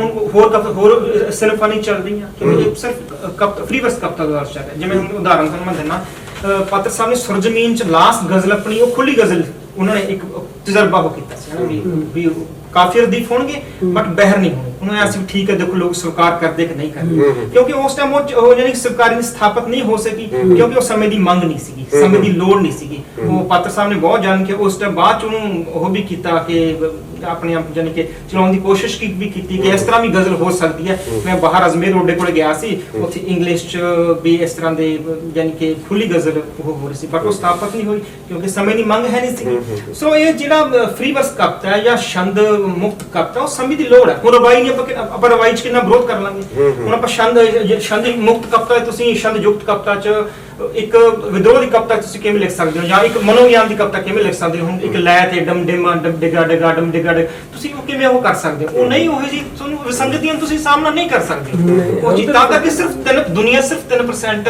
ਛੰਦ ਯੁਕਤ ਕਵਿਤਾ ਲਿਖੀ ਜਾ ਰਹੀ ਹੈ ਜਿਹੜੀ ਬਹਿਰ ਛੰਦ ਚ ਹੈ। ਗਜ਼ਲ ਦੇ ਆਏ ਗਜ਼ਲ ਦੇ ਅਲੱਗ-ਅਲੱਗ ਸ਼ੇਰ ਹੁੰਦੇ ਨੇ ਤਾਂ ਕਰਕੇ ਉਹ ਇੱਕ ਰਸਤਾ ਨਹੀਂ ਹੈਗੀ। ਕਵਿਤਾ ਜਦੋਂ ਇੱਕ ਰਸਤਾ ਆ ਜੂਗੀ ਉਹ ਤੁਹਾਡੇ ਤੇ ਲੈ ਭਾਰੀ ਹੋ ਜੂਗੀ, ਲੈ ਭਾਰੀ ਹੋ ਜੂਗੀ ਫਿਰ ਅਸੀਂ ਉਹ ਗੱਲ ਨਹੀਂ ਉਹ ਪ੍ਰੋਪਰਲੀ ਕਹਿ ਸਕਾਂਗੇ। ਆਪਣਾ ਡਾਕਟਰ ਨਰੇਸ਼ ਸਕਸੇਨਾ ਬਹੁਤ ਅੱਛੀ ਛੰਦ ਚ ਕਵਿਤਾ ਲਿਖ ਲੈਂਦੇ ਨੇ, ਹੁਣ ਉਹ ਫ੍ਰੀ ਵਰਸ ਕਵਿਤਾ ਲਿਖ ਰਹੇ ਨੇ। ਉਹ ਕਹਿੰਦੇ ਯਾਰ ਨਹੀਂ ਲੈ ਸਾਨੂੰ ਉਹ ਕਰਦੀ ਹੈ ਸਾਨੂੰ ਡਿਸਟਰਬ ਕਹਿੰਦਾ ਨਾ ਕਿ ਕਵਿਤਾ ਦਾ ਕਵੀ ਦਾ ਕਵਿਤਾ ਤੇ ਕੋਈ ਬਹੁਤਾ ਵਸ ਨਹੀਂ ਹੁੰਦਾ ਔਰ ਜਿਹੜੀ ਕਵਿਤਾ ਕਵੀ ਦੇ ਵਸ ਚ ਹੁੰਦੀ ਹੈ ਉਹ ਪਾਠਕ ਦੇ ਵਸ ਵੀ ਨਹੀਂ ਆਉਂਦੀ। ਸੋ ਜਿਹੜੀ ਸੋ ਉਹ ਮਤਲਬ ਇਸ ਨੂੰ ਬਹੁਤ ਲਾਗਿਓ ਬਹੁਤ ਸੂਖਮਤਾ ਨਾਲ ਦੇਖਣ ਦੀ ਜ਼ਰੂਰਤ ਹੈ। ਜਿਹੜੇ ਗੱਲਾਂ ਕਰ ਰਹੇ ਨੇ ਡਾਕਟਰ ਸਾਹਿਬ ਕਹਿਣ ਉਹ ਗੈਰ ਜ਼ਿੰਮੇਵਾਰ ਨੇ ਕਿ ਤੁਸੀਂ ਕਿੱਥੇ ਗੱਲਾਂ ਕਰ ਰਹੇ ਹੋ, ਕਿੱਥੇ ਅਸੀਂ ਪਹੁੰਚ ਗਏ। ਇਵਨ ਕਿ ਥੋੜੇ ਦਿਨ ਪਹਿਲਾਂ ਕੋਈ ਫੰਕਸ਼ਨ ਹੋਇਆ ਸੀ ਤੇ ਕੋਈ ਨਾਲ ਬੈਠ ਕੇ ਮਗਰੇ ਡਬਰਾਲ ਕੀ ਲਿਖ ਰਹੇ ਆ ਤੇ ਬਟ ਡਾਕਟਰ ਸਾਹਿਬ ਨੇ ਉੱਤੇ ਆ ਕੇ ਫਿਰ ਉਹਨਾਂ ਨੂੰ ਸਾਰਾ ਦੱਸਿਆ ਕਿ ਯਾਰ ਤੁਸੀਂ ਥੋੜੇ ਜਿਹੇ ਲੈਵਲ ਤੇ ਤੁਸੀਂ ਆਓ, ਡਬਰਾਲ ਥੱਲੇ ਆ ਜਾਓ। ਡਬਰਾਲ ਥੋੜੇ ਹਾਂ ਇੱਕ ਨਾ ਵੇਖੋ ਮੈਂ ਸਮਝਦਾ ਵੀ ਜਿਹੜੀ ਸਿਰਜਣਾ ਨਾ ਹਾਂਜੀ ਉਹ ਵਿਨਾਸ਼ ਮੰਗਦੀ ਆ। ਸਿਰਜਣਾ ਵਿਨਾਸ਼ ਚਾਹੇਗੀ। ਇੱਕ ਪੱਥਰ ਆ ਉਹਦਾ ਆਪਣਾ ਇੱਕ ਰੂਪ ਆ ਤੇ ਬੁੱਤ ਘੜਾ ਉਹਦੇ ਸਾਹਮਣੇ ਬੈਠਾ ਠੀਕ ਆ ਉਹ ਆਪਣੀ ਹਥੌੜੇ ਨਾਲ ਸ਼ੈਰੀ ਨਾਲ ਉਹਦਾ ਕਰਨ ਲੱਗ ਪੈਂਦਾ, ਪੁੱਟ ਸਿੱਧ ਕਰਦਾ ਤੋੜਦਾ ਭੰਨਦਾ। ਉਹਨੇ ਮਤਲਬ ਵਿਨਾਸ਼ ਕੀਤਾ ਪੱਥਰ ਦਾ। ਪੱਥਰ ਦੀ ਆਪਣੀ ਖੂਬਸੂਰਤੀ ਆ, ਉਹਦਾ ਆਪਣਾ ਰੂਪ ਆ ਜਿਹੜਾ ਮਤਲਬ ਅਸੀਂ ਦੇਖਦੇ ਆ। ਪੱਥਰ ਦੀ ਵੀ ਸਰਜਣਾ ਚੋਂ ਇੱਕ ਸਿਰਜਣ ਕੀਤੀ। ਹਾਂ ਦੂਸਰੀ ਗੱਲ ਮੈਂ ਜਿਹੜੀ ਇਹਦੇ ਨਾਲ ਹੀ ਗੱਲ ਤੁਰਦੀ ਆ ਆਪਾਂ ਮਤਲਬ ਸਾਡੇ ਗੱਲ ਇੱਕ ਹੁੰਦੀ ਆ ਵੀ ਕਵਿਤਾ ਜਿਹੜੀ ਆ ਇਹ ਉਦੋਂ ਤੱਕ ਕਵਿਤਾ ਵਾ ਹੈਨਾ ਜਦੋਂ ਤੱਕ ਅਸੀਂ ਉਹਨੂੰ ਲਿਖਦੇ ਨਹੀਂ ਆ। ਜਦੋਂ ਅਸੀਂ ਕਵਿਤਾ ਸੋਚ ਰਹੇ ਹੁੰਦੇ ਆ ਉਦੋਂ ਉਹਦਾ ਹੋਰ ਰੂਪ ਹੁੰਦਾ ਵਾ, ਉਹਦੀ ਡੈਪਥ ਵਿੱਚ ਕੁਝ ਹੋਰ ਪਿਆ ਹੁੰਦਾ ਵਾ। ਤੇ ਜਦੋਂ ਅਸੀਂ ਉਹਨੂੰ ਲਿਖਦੇ ਆ ਕਾਗਜ਼ ਤੇ ਲੈ ਕੇ ਉਹਨੇ ਉਦੋਂ ਕਵਿਤਾ ਕੁਝ ਹੋਰ ਕਹਿ ਰਹੀ ਹੁੰਦੀ ਆ। ਮੈਂ ਬੜੀ ਵਾਰੀ ਸੋਚਿਆ ਖੁਦ ਵੀ ਕਵਿਤਾ ਲਿਖਦੇ ਆ ਮੇਰੇ ਨਾਲ ਵੀ ਇਦਾਂ ਹੁੰਦਾ ਵਾ ਮਤਲਬ ਸੋਚ ਕੁਝ ਜਿਹੜੀ ਕਵਿਤਾ ਦੇ ਵਿੱਚ ਪਈ ਗੱਲ ਆ ਉਹ ਉਦਾਂ ਹੀ ਹੋਊਗੀ ਪਰ ਉਹਦੇ ਵਿੱਚ ਬੜਾ ਕੁਝ ਬਦਲ ਜਾਂਦਾ ਵਾ। ਉਹ ਕਵਿਤਾ ਉਹ ਨਹੀਂ ਹੁੰਦੀ ਜਿਹੜੀ ਤੁਸੀਂ ਸੋਚੀ ਹੁੰਦੀ ਜੋ ਸ਼ਬਦ ਤੁਸੀਂ ਸੋਚੇ ਹੁੰਦੇ। ਇਹ ਤਾਂ ਕਿਉਂ ਵਾਪਰਦਾ ਵਾ? ਮੈਂ ਤੁਹਾਨੂੰ ਗੱਲ ਦੱਸਦਾ। ਹਾਂ ਇਹ ਸ੍ਰਿਸ਼ਟੀ ਦਾ ਵਰਤਾਰਾ ਹੈ। ਇੱਕ ਸ਼ਬਦ ਹੈ ਮੈਟਾਮੋਰਫੋਸਿਸ। ਨਾਵਲ ਹੈ ਬੜਾ ਮਸ਼ਹੂਰ ਐਲਬਰਟ ਕਾਮੂ ਦਾ। ਉਹ ਕਹਿੰਦਾ ਕਿ ਇਹ ਪੂਰੇ ਵਰਤਾਰੇ ਦੇ ਵਿੱਚ ਇੱਕ ਮੈਟਾਮੋਰਫੋਸਿਸ ਵਾਪਰ ਰਿਹਾ। ਹਰ ਵਸਤ ਦੇ ਵਿੱਚ ਮੈਟਾਮੋਰਫੋਸਿਸ ਵਾਪਰ ਰਿਹਾ, ਹਰ ਪ੍ਰਾਣੀ 'ਚ ਵਾਪਰ ਰਿਹਾ। ਔਰ ਇਹ ਜਿਹੜੀਆਂ ਹੁਣ ਜਿਹੜੀ ਵਸਤੂ ਹੈ ਇਹ ਕੋਈ ਠੋਸ ਵਰਤਾਰਾ ਨਹੀਂ ਹੈ, ਪਦਾਰਥ ਨਹੀਂ ਹੈ। ਮੈਟਰ ਤੋਂ ਬਾਅਦ ਇਹ ਹੁਣ ਕੁਆਰਕ ਜਿਹਨੂੰ ਅਸੀਂ ਕਹਿੰਦੇ ਨੇ ਤਰੰਗਾਂ ਜਿਹੜੀ ਮੇਸ਼ੀਓ ਕਾਕੂ ਜਿਹੜਾ ਇੱਕ ਜੈਪਨੀਜ਼ ਬਹੁਤ ਵੱਡਾ ਥਿੰਕਰ ਉਹ ਕਹਿੰਦਾ ਕਿ ਜਿਹੜਾ ਸਾਰਾ ਕੁਝ ਬ੍ਰਹਿਮੰਡ ਹੈ ਇਹ ਤਰੰਗਾਂ ਨੇ। ਇਹ ਜੋ ਕੁਝ ਸਾਨੂੰ ਪਹਿਲਾਂ ਤੱਕ ਗਿਆਨ ਇਹ ਸੀਗਾ ਕਿ ਇਹ ਜਿਹੜਾ ਸੀਗਾ ਇਹ ਠੋਸ ਚੀਜ਼ ਹੈ ਟੇਬਲ, ਪਰ ਨਹੀਂ ਇਹ ਟੇਬਲ ਇੱਕ ਤਰੰਗ ਹੈ। ਇਹਦਾ ਰੂਪ ਸਾਨੂੰ ਇੱਕ ਠੋਸ ਦੇ ਵਿੱਚ ਦਿਖਾਈ ਦੇ ਰਿਹਾ।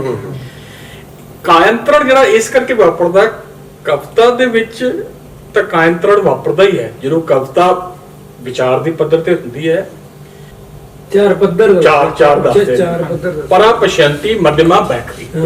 ਵਿਚਾਰ ਜਦੋਂ ਧੁਨੀ ਤੇ ਹੁੰਦਾ ਹੈ ਪਰਾ ਚ ਹੁੰਦਾ ਹੈ ਉਦੋਂ ਉਹਦਾ ਕੋਈ ਸਰੂਪ ਨਹੀਂ ਹੁੰਦਾ। ਉਹ ਸਿਰਫ ਜਿੱਦਾਂ ਔਰਤ ਕੁੱਖ ਦੇ ਵਿੱਚ ਇੱਕ ਭਰੂਣ ਹੈ ਉਹ ਰੂਪ ਹੋ ਗਿਆ। ਪਰਾ ਪਸ਼ੰਤੀ ਜਦੋਂ ਛਾਤੀ ਤੱਕ ਆਉਂਦਾ ਉਹ ਥੋੜਾ ਜਿਹਾ ਆਕਾਰ ਲੈ ਲੈਂਦਾ ਹੈ। ਫਿਰ ਜਦੋਂ ਗਲੇ ਤੱਕ ਆਉਂਦਾ ਪਰਾ ਪਸ਼ੰਤੀ ਮਧਿਮਾ ਤੇ ਇੱਥੇ ਆ ਕੇ ਉਹਨੂੰ ਥੋੜੀ ਥੋੜੀ ਬਾਣੀ ਮਿਲਣੀ ਸ਼ੁਰੂ ਹੁੰਦੀ ਹੈ ਤੇ ਜਦੋਂ ਬੁੱਲਾਂ ਤੇ ਆਉਂਦਾ ਉਹ ਬੈਕਰੀ ਬਣ ਜਾਂਦੀ ਹੈ। ਪਰਾ ਪਛੰਤੀ ਮਧਵਾ ਬੈਕਰੀ, ਬੈਕਰੀ ਮੀਨ ਸੰਪੂਰਨਤਾ, ਸ਼ਬਦ ਦੀ ਸੰਪੂਰਨਤਾ। ਸੋ ਬਾਣੀ ਵੀ ਆਪਣੇ ਆਪ ਚ ਇੱਕ ਮੈਟਾਮੋਰਫੋਸਿਸ ਹੈ। ਕਵਿਤਾ ਜਦੋਂ ਵਿਚਾਰ ਦੀ ਪੱਧਰ ਤੇ ਹੁੰਦੀ ਹੈ ਕੋਈ ਹੋਰ ਹੁੰਦੀ ਹੈ, ਪਰ ਜਦੋਂ ਉਹਨੂੰ ਸ਼ਬਦ ਮਿਲ ਜਾਂਦਾ ਹੈ, ਕਾਗਜ਼ ਮਿਲ ਜਾਂਦਾ ਹੈ, ਕਲਮ ਮਿਲ ਜਾਂਦੀ, ਉਹਦਾ ਇੱਕ ਕਾਂਤਰਨ ਵਾਪਰਦਾ ਹੈ। ਔਰ ਤੁਸੀਂ ਇਹਨੂੰ 15 ਦਿਨ ਬਾਅਦ ਪੜੋਗੇ, ਮਹੀਨੇ ਬਾਅਦ, 10 ਸਾਲ ਬਾਅਦ ਪੜੋਗੇ, ਉਹਦੇ ਮੀਨਿੰਗ ਡਿਫਰੈਂਟ ਹੋਣਗੇ, ਕਿਉਂਕਿ ਉਦੋਂ ਤੁਸੀਂ ਨਹੀਂ ਉਹ ਹੁੰਦੇ, ਤੁਸੀਂ ਬਦਲ ਚੁੱਕੇ ਹੁੰਦੇ। ਕਵਿਤਾ ਨੇ ਤਾਂ ਬਦਲਣਾ ਹੀ ਹੈ। ਜਿਹਨੂੰ ਜਿਹੜਾ ਆਪਣਾ ਬਹੁਤ ਵੱਡਾ ਇਤਿਹਾਸਕਾਰ ਹੈ ਜਿਹੜਾ ਕਹਿੰਦਾ ਕਿ ਤੁਸੀਂ ਨਦੀ 'ਚ ਪਾਣੀ ਪੈਰ ਪਾਓਗੇ ਤੇ ਨਦੀ ਪਾਣੀ ਜਿਹੜੀ ਹੈ ਉਹ ਜਦੋਂ ਦੁਬਾਰਾ ਪਾਓਗੇ ਤੇ ਉਹ ਨਦੀ ਨਹੀਂ ਹੋਗੀ। ਉਹ ਕਹਿੰਦਾ ਉਹ ਨਦੀ ਵੀ ਨਹੀਂ ਹੈਗਾ, ਉਹ ਬੰਦਾ ਵੀ ਨਹੀਂ ਹੋਏਗਾ, ਕਿਉਂਕਿ ਬੰਦਾ ਵੀ ਬਦਲਦਾ। ਸੋ ਇਹ ਮੈਟਾਮੋਰਫੋਸਿਸ ਜਿਹੜਾ ਉਹ ਲਗਾਤਾਰ ਵਾਪਰਦਾ। ਔਰ ਸਾਹਿਤ ਦਾ, ਕਵਿਤਾ ਦਾ, ਸ਼ਬਦ ਦਾ ਸਭ ਤੋਂ ਵੱਡਾ ਇਹੋ ਹੀ ਮੀਨਿੰਗ ਹੈ।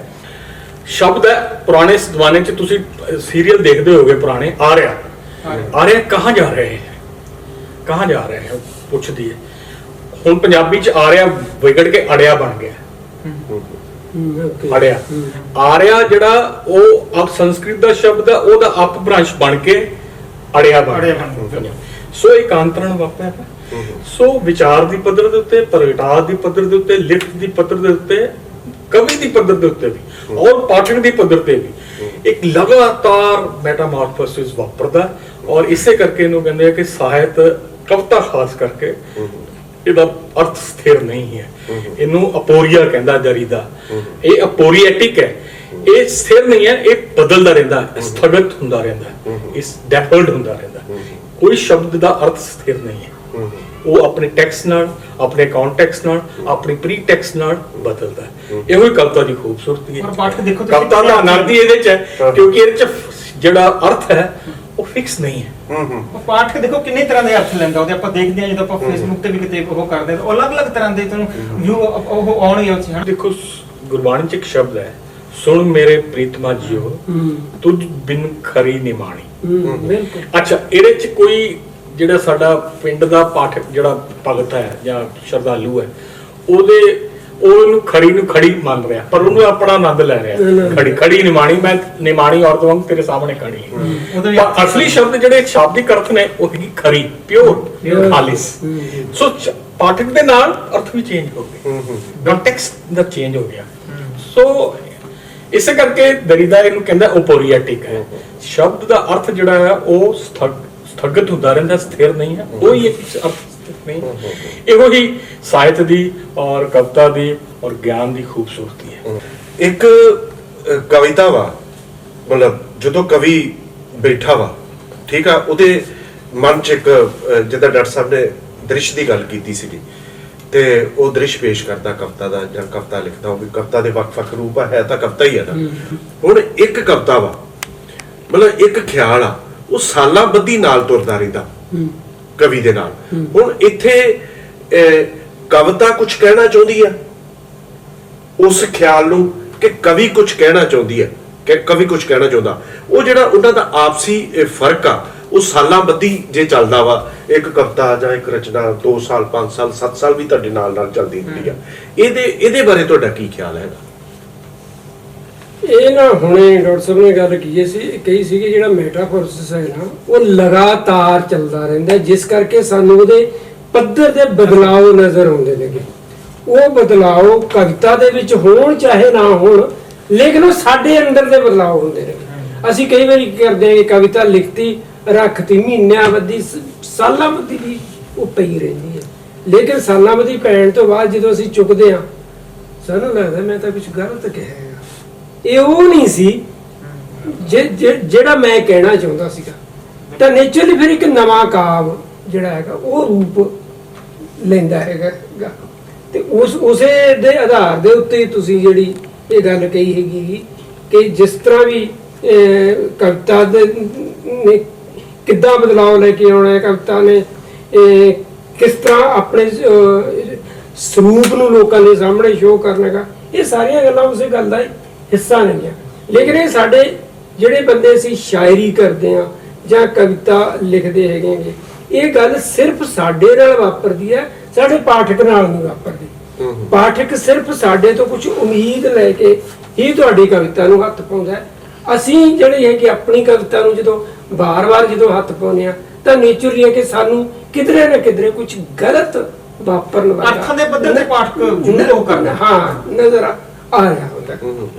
ਅਰਥ ਦੇ ਪੱਧਰ ਤੇ ਅੱਜ ਉਹ ਕੁਝ ਹੋਰ ਪੜ ਰਿਹਾ ਤਾਂ ਥੋੜੀ ਜਿਹੀ ਮੈਚੁਰਿਟੀ ਚ ਕੁਝ ਹੋਰ ਤਰੀਕੇ ਨਾਲ ਉਸ ਲੈ ਸਕਦਾ। ਅਰਥ ਦੇ ਪੱਧਰ ਤੇ ਲਗਾਤਾਰ ਵਾਪਰਦਾ ਰਹੇਗਾ। ਕਨਰ ਸਾਹਿਬ ਆਖਰ ਤੱਕ ਚੱਲਦਾ ਰਹੇਗਾ ਮੇਰੇ ਖਿਆਲ ਨਾਲ। ਹਾਂ, ਉਹ ਤੁਹਾਡੀ ਗੱਲ ਦੇਖੋ, ਇਹ ਜਿਹੜੀ ਤੁਸੀਂ ਇੱਕ ਬੜੀ ਵਧੀਆ ਐਗਜ਼ਾਮਪਲ ਲਈ ਕਿ ਪੱਥਰ ਦੇ ਵਿੱਚ ਜਦੋਂ ਸ਼ਿਲਪ ਉਹਨੂੰ ਚਿਜ਼ਲਡ ਕਰਦਾ ਹੈ ਤਾਂ ਉਹਦੇ ਅੰਦਰ ਮੂਰਤੀ ਉਹ ਪਹਿਲਾਂ ਹੀ ਦੇਖ ਰਿਹਾ ਹੁੰਦਾ ਹੈ।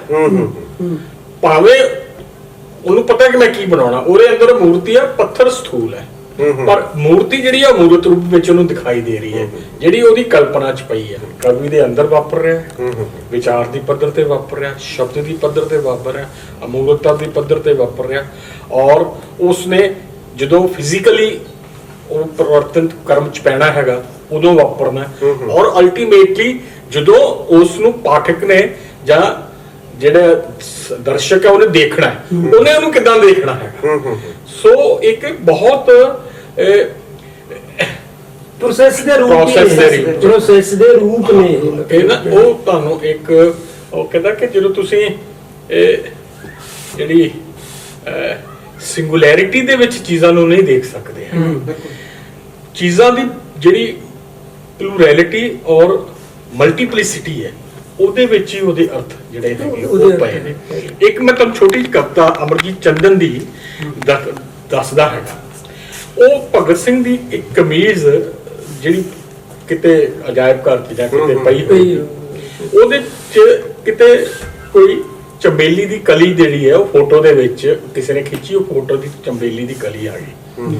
ਇਹ ਤਾਂ ਇੱਕ ਦ੍ਰਿਸ਼ ਹੈ ਜਿਹੜਾ ਸਥੂਲ ਰੂਪ ਵਿੱਚ ਸਾਹਮਣੇ ਹੈ, ਪਰ ਉਹਦੇ ਅੰਦਰ ਵੀ ਇੱਕ ਮੂਰਤਤਾ ਪਈ ਹੈ ਜਿਹਨੂੰ ਕਵੀ ਆਪਣੇ ਦ੍ਰਿਸ਼ਟੀ ਨਾਲ ਦੇਖ ਰਿਹਾ। ਉਹ ਕਹਿੰਦਾ ਕਿ ਭਗਤ ਸਿੰਘ ਦੀ ਕਮੀਜ਼ ਤੇ ਚੰਬੇਲੀ ਦੀ ਕਲੀ ਸਮਝ ਨਹੀਂ ਸੀ ਆਉਂਦੀ, ਫੋਟੋ ਲਾਵਾਂ ਕਿ ਕਿੰਜ ਲਾਵਾਂ, ਕਿਸ ਬਿਰਦ ਰੱਖਾਂ ਕਿਸ ਬਿਦ ਚਾਵਾਂ, ਨੂਰਾਨੀ ਬੰਦਾ ਝੱਗਾ ਖਾਕੀ ਛੱਡ ਤੁਰਿਆ ਅਨਮੋਲ ਨਿਸ਼ਾਨੀ, ਚੰਬੇਲੀ ਦੀ ਛਾਵੇਂ ਵਿਹੜੇ ਦੇ ਵਿੱਚ ਮੈਂ ਝੱਕਦੇ ਝੱਕਦੇ ਕਮੀਜ਼ ਵਿਛਾਈ, ਫਰਸ਼ ਤੇ ਰੱਖ ਕੇ ਚਿੱਟੀ ਚਾਦਰ, ਬੋਝੇ ਵਿੱਚ ਸਨ ਦਿਲ ਧੜਕਣਾ, ਵਸਤਰ ਨਿੱਘਾ ਲੱਗਾ ਜਿਉਂ ਬੰਦਾ ਝੱਗਾ ਲਾ ਕੇ ਹੁਣੇ ਗਿਆ ਹੈ ਮੁੜ ਆਵੇਗਾ, ਕੈਮਰੇ ਦਾ ਬਟਨ ਦਬਾਵਣ ਲੱਗਿਆ, ਸ਼ੀਸ਼ੇ ਦੀ ਅੱਖ ਥਾਣੀ ਮੈਂ ਕੀ ਤੱਕਿਆ, ਕਲੀ ਚੰਬੇਲੀ ਡਿੱਗੀ ਆਣ ਕਮੀਜ਼ ਤੇ ਪੋਲੇ ਦੇਣੀ।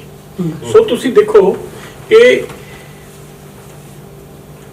ਕਵੀ ਜਿਹਦੀ ਕਮੀਜ਼ ਹੈ ਉਹਦੇ ਨਾਲ ਰਿਲੇਟ ਕਰ ਰਿਹਾ, ਉਸ ਪੂਰੇ ਵਾਤਾਵਰਣ ਨਾਲ ਰਿਲੇਟ ਕਰ ਰਿਹਾ। ਚੰਬੇਲੀ ਦਾ ਜਿਹੜਾ ਸਿੰਬਲ ਹੈ ਉਹ ਇਸ ਪੂਰੇ ਦ੍ਰਿਸ਼ ਨੂੰ ਕਿੱਦਾਂ ਨਵੇਂ ਅਰਥ ਦੇ ਰਿਹਾ, ਔਰ ਕਵੀ ਜਦੋਂ ਫੋਟੋ ਕਲਿੱਕ ਕਰ ਰਿਹਾ ਉਸ ਨੂੰ ਉਹ ਕਿਹੜੇ ਪਲ ਕਲਿੱਕ ਕਰ ਰਿਹਾ, ਔਰ ਉਹ ਫੋਟੋ ਦੀ ਜਿਹੜੀ ਭਾਸ਼ਾ ਉਹ ਅਲੱਗ ਹੈ, ਪਰ ਕਵੀ ਦੀ ਕਵਿਤਾ ਦੀ ਭਾਸ਼ਾ ਜਿਹੜੀ ਉਹ ਸ਼ਬਦਾਂ ਤੋਂ ਬਿਨਾਂ ਨਹੀਂ ਹੋ ਸਕਦੀ। ਤਾਂ ਉਹਦੇ ਆਪਣੇ ਸ਼ਬਦਾਂ ਦੀ ਚੋਣ ਹੈ, ਉਹਦੀ ਲੈਂਗੁਏਜ ਦੀ ਜਿਹੜੀ ਬਣਾਵਟ ਹੈ, ਉਹਦੀ ਲੋਕ ਦੀ ਪੁੱਠ ਹੈ ਕਿ ਉਹ ਅਕਾਦਮਿਕਤਾ ਦੀ ਪੁੱਠ ਹੈ। ਉਹ ਸਾਰਾ ਕੁਝ ਜਿਹੜਾ ਇਹ ਕਵੀ ਦੇ ਕਰਮ ਦੇ ਉੱਤੇ, ਕਵਿਤਾ ਦੇ ਕਰਮ ਦੇ ਉੱਤੇ ਨਿਰਭਰ ਕਰਦਾ ਹੈ। ਉਹ ਜਿਵੇਂ ਕਹੀ ਸੀ ਨਾ ਗੱਲ ਨੇ ਕਿ ਉਹਦੇ ਵਿੱਚੋਂ ਪੱਥਰ ਦੇ ਵਿੱਚੋਂ ਉਹ ਮੂਰਤੀ ਨੂੰ ਤਲਾਸ਼ਦਾ ਹੈਗਾ, ਤੇ ਉਸੇ ਮੂਰਤੀ ਨੂੰ ਚਿੱਤਰਕਾਰ ਕਿਵੇਂ ਦੇਖਦਾ ਹੈ, ਇਹ ਚਿੱਤਰਕਾਰ ਦੀ ਆਪਣੀ ਕਲਪਨਾ ਹੈ। ਅੱਛਾ, ਮੈਂ ਉਸੇ ਮੂਰਤੀ ਦੇ ਵਿੱਚੋਂ ਕਵਿਤਾ ਦਾ ਜਿਹੜਾ ਹੈਗਾ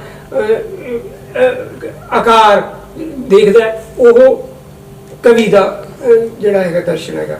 ਲੇਕਿਨ ਉਹ ਤਿੰਨੇ ਬੰਦੇ ਜਦੋਂ ਰਲ ਕੇ ਦੇਖਦੇ ਨੇ ਤਾਂ ਨੇਚਰਲੀ ਕਿ ਤੁਹਾਡੇ ਸਾਹਮਣੇ ਇਹ ਆਉਂਦਾ ਹੈਗਾ ਕਿ ਉਹਦਾ ਪ੍ਰੋਸੈਸ ਕਿੱਥੇ ਚੱਲ ਰਿਹਾ ਹੈ, ਉਹਦਾ ਪ੍ਰੋਸੈਸ ਕਿੱਥੇ ਪਾਠ ਚ।